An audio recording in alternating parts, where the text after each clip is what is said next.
હે પ્રભુ, મારા દુઃખને જુઓ અને મને મુક્ત કરો, કારણ કે હું તમારો નિયમશાસ્ત્ર ભૂલતો નથી. મંગળવાર 16 જૂન 2026. આજે સવારે અમારા ધ્યાન માટે મેં હિબ્રુઓને પાઉલના પત્ર પ્રકરણ 10 શ્લોક 23 માંથી પસંદ કર્યું છે.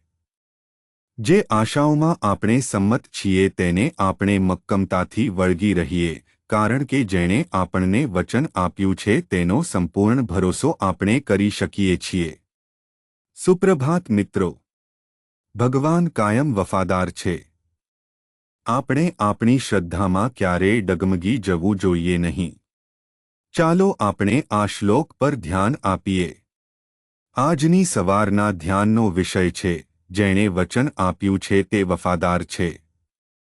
10મા પ્રકરણમાં લેખક ખૂબ જ અદ્ભુત રીતે ખ્રિસ્તના બલિદાનનું વર્ણન કરે છે. પ્રત્યેક વ્યક્તિ જે પાપ કરે છે તે ફક્ત ખ્રિસ્તના રક્ત દ્વારા જ મુક્ત થશે. ખ્રિસ્ત આ જગતમાં આવ્યો હતો તે જોવા માટે કે જે કોઈ તેનામાં વિશ્વાસ કરે છે તે મુક્ત થશે, કારણ કે આ એક જ વ્યક્તિ છે અને તે પહેલા અથવા તેના પછીના કોઈ પણ માટે સદાકાળ માટે બલિદાન આપે છે. અને હવે આ શ્લોકમાં તે કહેવામાં ખૂબ જ ભારપૂર્વક છે, ચાલો આપણે ડગમગ્યા વિના કબૂલાત અથવા આશાને મજબૂતીથી પકડી રાખીએ.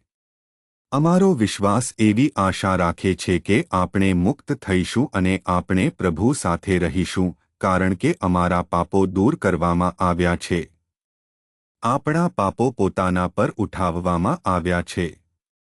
ખ્રિસ્ત આપણા માટે મૃત્યુ પામ્યા છે, અને કારણ કે તે આપણા માટે મૃત્યુ પામ્યો છે, આપણે જે બધા પાપો કર્યા છે તેની કિંમત ચૂકવવાની જરૂર નથી, કારણ કે તેણે તે બધું એક જ સમયે ચૂકવ્યું છે. અને હવે આપણે તેમાં વિશ્વાસ રાખવાની જરૂર છે અને પ્રભુ સાથે રહેવાની આશા રાખવી જોઈએ, અને આપણે ક્યારેય ડગમગવું જોઈએ નહીં, કારણ કે જેનું વચન આપવામાં આવ્યું છે તે પ્રભુ પોતે છે, અને તે વચન માટે વફાદાર છે. મિત્રો, ત્યારથી ભગવાન તેમના વચનો પ્રત્યે વફાદાર છે. જે પણ વચન આપવામાં આવ્યું હતું તે પૂરું કરવામાં આવ્યું છે. આપણે નવા કરારમાં જોઈએ છીએ, જૂના કરારના બધા વચનો પૂરા થયા છે, અને હવે આપણે પ્રભુમાં આશા રાખવા માટે વિશ્વાસમાં અડગ અથવા મજબૂત રહેવું પડશે, કારણ કે બધા વચનો પૂરા થશે, કારણ કે જેણે વચન આપ્યું છે તે વફાદાર છે.